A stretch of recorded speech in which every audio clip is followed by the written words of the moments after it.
From the Browns Radio Network, and of course your flagship home for Cleveland Browns football, 92.3 The Fan. He's on the Fan Hotline. Nathan, good morning. Good morning, Montfrere. Great to be with you. If Quinshon Judkins can go on Sunday, how do the Browns intend on using him? That's a great question, Ken. That is a great question. I do think Quinshon Judkins will go. I think that he will be, eased in. I don't expect him to jump into the role that they envisioned when they drafted him, which is to be the guy that's going to, touch the ball 15 to 20 times a game and be the lead back. I think that he would work in with Dylan Sampson and probably to a lesser extent Jerome Ford. I think Sampson certainly has earned more opportunities after what we saw from him in that season opener. But I could see a situation where Quinshon Judkins gets, maybe 10 carries and gets the work that Rocket Sanders got last week down at the goal line, being that short yardage situation is the bigger and more powerful of the Browns' back. So I think that there definitely is a role for him. I think that it's not going to be full Quinshon Judkins in the way that we all envisioned it, probably for a couple of weeks.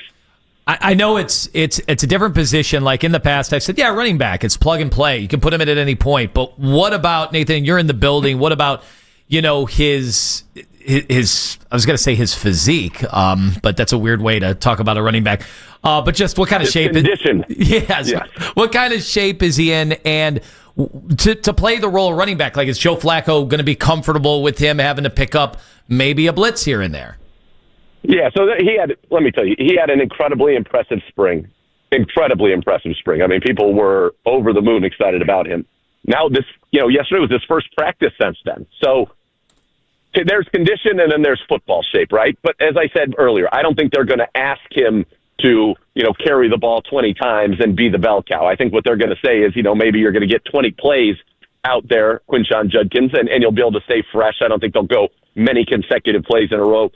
If you are going to play, they have to be comfortable with you in a pass situation. You can't get to the point where Quinshon Judkins is only going to play when you're going to run the football. That's just too easy for the opposing defense. And by the way, this was the number one run defense in the National Football League a year ago in Baltimore. So, yes, I think if he is out there, that tells you that they are comfortable with what they have seen. His conditioning is good. He does look to be in great shape. I've gotten a chance to talk with him and see him. He looks fantastic. But again, there's football shape, and I think that comes with playing, getting into the game. So I think, as I said, they'll ease him in. I expect him to play a role this week. I'm sure we'll hear some confirmation of that. But putting a full practice yesterday, that was great. That's a great sign, and I think he'll be ready to go on Sunday.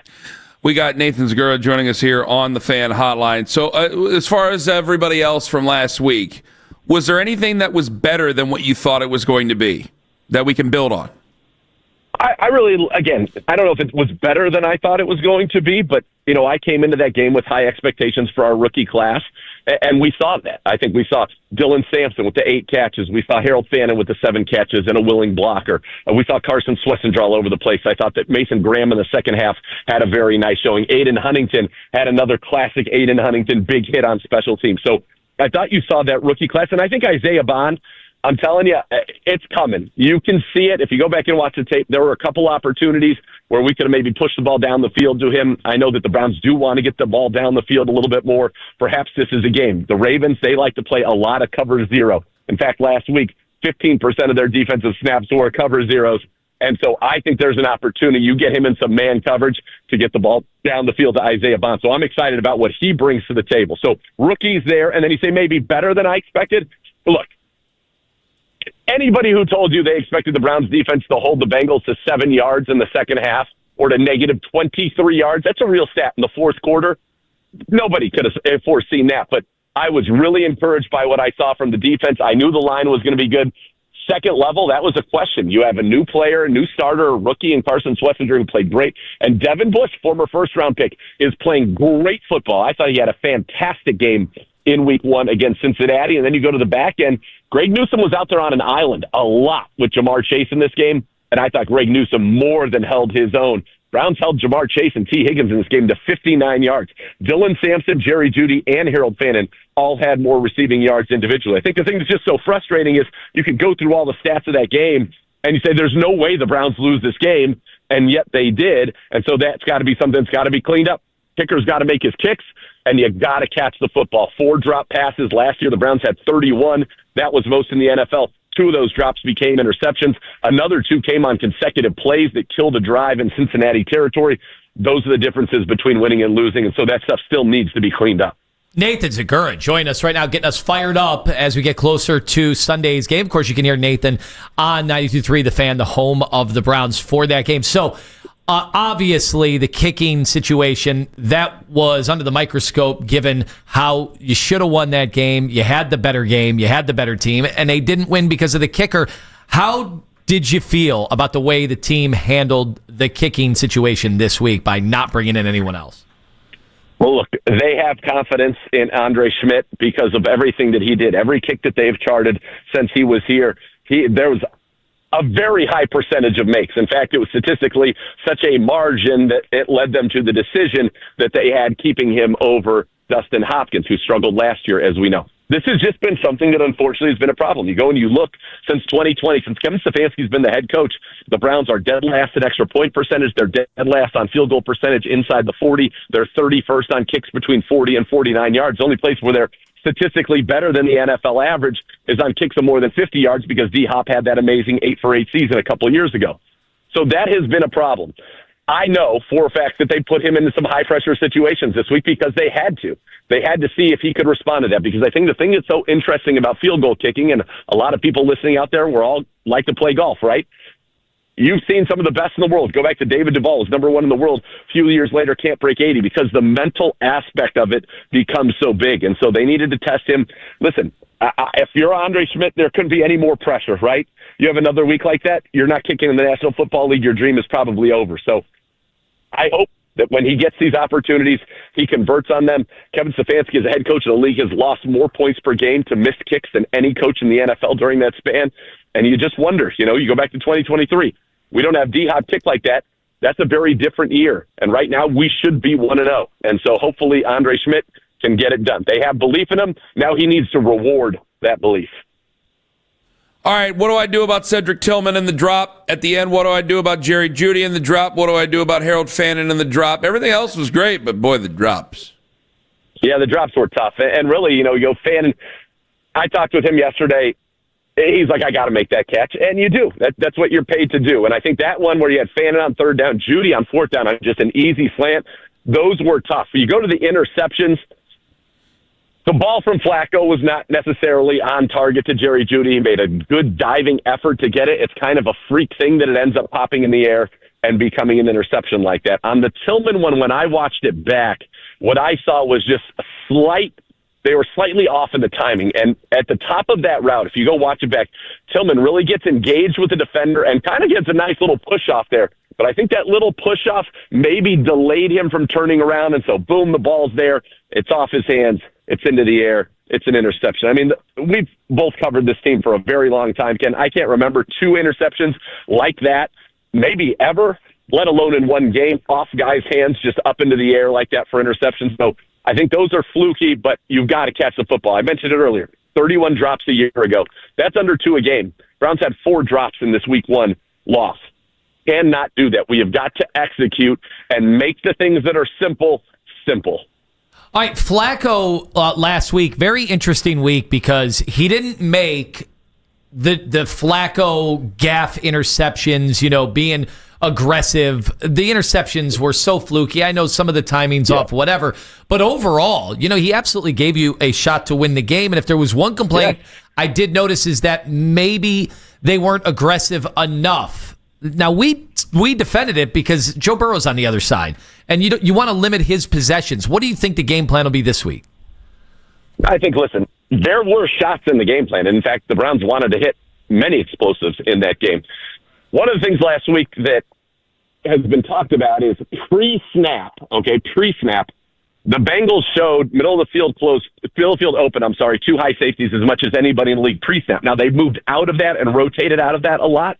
But they showed a lot of those looks. And lots of times when you get some of those looks early on, you can check out of the plays if you have a play that is not necessarily built where they've got those 2 deep safeties. They also led the league in cover 6 last week. So cover 6 is half the field's cover 2, half the field's cover 4. So in essence, you almost get 3 deep safeties out of it depending on how the routes are run. That caused the Browns, I think, to take some of the layups and what I would call long handoffs in the pass game, which is how Dylan Sampson ended up with 8 catches. I mentioned earlier, Isaiah Bond. They are going to want to get vertical in this game with Bond, with Jeudy, with Tillman as well. There will be opportunities. I think you're going to get a little bit more single high this week from the Baltimore Ravens. Their top two coverages are cover 1 and cover 3. That allows you to take some of those shots. If you add it up in terms of no two deep safeties, cover 1, cover 2, 3, and their zero blitz, it's well over 55% of their coverages. So there will be opportunities, I think, in this game against those looks to take shots. It's just a matter of having those plays dialed up at those moments. But, yeah, the Browns want to push the ball down the field. It's one of the things Joe Flacco does very well. Again, the game plan in this one, I think they had those shots. At times, the defense kind of took that away with some of their looks, and the Browns were prudent. But it's too hard, as Tommy Rees said, to have 15 and 20-play drives. That's too hard in the NFL. So you need chunks, you need explosives. The Browns will certainly be looking for those this week against the Baltimore Ravens. Who's the best quarterback right now in the NFL? Go. Who's the best quarterback in the NFL right now? Yeah. I think it's Lamar Jackson. I think Josh Allen is great. I know he's the reigning MVP. Lamar Jackson, I mean, the Ravens ran 51 offensive plays last week and scored 40 points. They averaged 0.8 points per play that they ran. Lamar Jackson only was, I think, 200 yards passing, 11 yards in attempts, ran for 70 and a touchdown. You go back to last year, this guy threw for over 4,000 yards. He threw for 41 touchdowns with 4 interceptions, and he ran for over 900 yards. There's never been a season in NFL history even close to that. So Josh Allen is very good. Joe Burrow is very good. I think that's clearly the top 3 quarterbacks in the NFL. When you're looking on the other side, Lamar Jackson, what he can do not only with his arm now and the ability, he's a 70% passer. I mean, he has elevated his game every year with Todd Monk in every single category, and he's also that threat with his legs. He's one of the most dynamic runners in the history of the National Football League. There are 2 players in the league since the start of last year that have averaged over 6 yards a carry on design runs. Both of them are Ravens, Derrick Henry and Lamar Jackson. So I think that element, he adds so much, and he makes the ground game around him better, because typically the run game is 10 on 11, right? The quarterback hands the ball off, he's not involved. It's 11 on 11 when you play the Ravens, and that makes it even more difficult. So my answer would be Lamar Jackson, but you know what stops that? Dominance up front, and the Browns defensive line certainly has the ability to do that. Nathan, I heard you mention 2 quarterbacks and then one conspicuous by his absence. You didn't say Patrick Mahomes? Mahomes. I was going through it quickly in my head. Okay. Patrick Mahomes, absolutely one of the best quarterbacks in the NFL. That top 4 is in a class all to itself. There was a while where people saying, maybe Jaden Daniels is number 5, but yeah, Patrick Mahomes is there. The guy has never had a season end before the AFC Championship game. So, yes, Patrick Mahomes is absolutely one of the best quarterbacks in the NFL. Can you help me out where after they beat Buffalo in last year, heading into the Super Bowl, everyone was like unanimous in agreement. All right, Patrick Mahomes is here and everybody else is here. And then because of the Super Bowl and then week 1 in Brazil, now everybody is doing everything they can to name other quarterbacks other than Patrick Mahomes. I think part of it is people get bored with greatness. I think another part of it is if you were to look at when Patrick Mahomes had Tyreek Hill and they were throwing for 5,000 yards and 40-something touchdowns a year, they've played a different style of football of late, but all the guy does is win. And quite frankly, if you look at some of those games, and I know it did Super Bowl this year, the Eagles got the best of them, and I think Jalen Hurts is an elite young quarterback as well. He's not playing kind of a flashy game, but if he's down, for example, you go back to the Super Bowl 2 years ago when they beat the Niners, you knew he was going down the field to score a touchdown and win that game, and he did. So he's got the clutch meter. He has it when they need it. I think part of it is that he's just not putting up the kind of stats that he did earlier in his career because, number one, they don't have the personnel around him to do that, and number 2, that's not what Andy Reid and the Chiefs, that's not how they're trying to win games currently. If he gets back to that, I certainly think he has the capabilities to put up numbers like that. That's just not how they've operated. They've become a little bit more of a defensive and running football team. I think they've got a little bit of problems. I mean, it's the fact that they've had the run as long as they have is incredible. But when you get poached constantly, when you get poached in talent, poached in coaches, it's hard to maintain that. And I think that eventually that's got to catch up. It catches up with everybody. But Patrick Mahomes absolutely is elite. And quite frankly, right now, if you're doing the Mount Rushmore of quarterbacks, certainly of the modern era, say from the 80s on, you've got Montana, you've got Brady, you've got Mahomes, and then there probably could be a lot of debate about who the fourth would be, whether it be Peyton Manning or somebody else. Nathan, thank you so much for the time. I'll talk to you on Sunday. All the best. You got it, guys. Thank you. Nathan Zegura on the Fan Hotline. Strong stuff from him about the quarterbacks there. Said Lamar. We both thought he was going to say Josh Allen, didn't we? Yes. And he said Lamar. Yeah. And so Lamar is obviously missing one thing. And I wouldn't even say a Super Bowl. He's missing one thing in this conversation, which is playoff success. he's been a different quarterback in the playoffs. And it's tough because it's not like Baltimore hasn't had good teams. It's not like he's had to carry Baltimore. He's been on good teams. He's been awesome in the regular season. But something about the playoffs, I think he presses. I think they got behind. He made some mistakes last year, early interception last year. And then you could tell the frustration mounts. That he played better in the second half. Frustration starts to mount with him because he knows, oh my God, I dominate all year. You know, the numbers that he has put up throughout the early parts of his career are some of the best in the history of the league. Last year was an insane year from Lamar Jackson, but he hasn't done it in the playoffs at all. I know I sound like a hot take artist, but look, you can't deny it. He has not been able to do it in the playoffs. All right.